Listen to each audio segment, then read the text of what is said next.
In today's video, I'm going to teach you how to combine shapes in Figma. Start by opening your design in Figma so you can see the shapes you want to work with.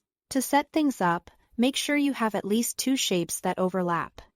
You can select them by clicking and dragging to draw a selection box around them, or hold Shift and click each shape one by one. Overlap is important because that's where Boolean operations really shine, letting you control how shapes interact. With your shapes selected, look to the top center of the Figma toolbar for the Boolean groups icon.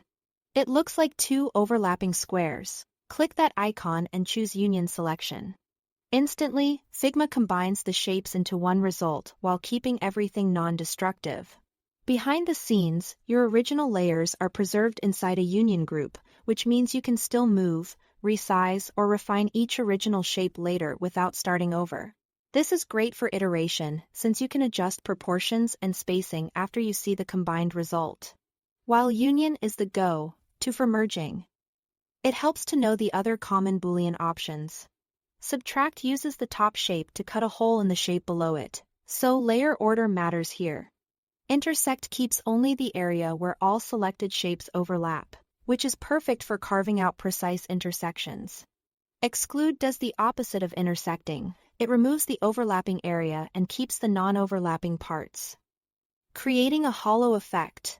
If a result doesn't look right, try reordering shapes in the Layers panel or nudging them so the overlaps are exactly where you want them. Once you are happy with the look and you no longer need to edit the individual shapes, you can permanently merge them. This is called flattening, and it converts your selection into a single vector layer. Select your union group or select multiple shapes if you didn't use a union, then right-click and choose Flatten. You can also press Ctrl-E on Windows or Command+E on Mac. Keep in mind, flattening is great for reducing complexity and preparing artwork for export, but it removes the live editability of the original shapes. If you are unsure, duplicate the group first so you can keep a flexible version.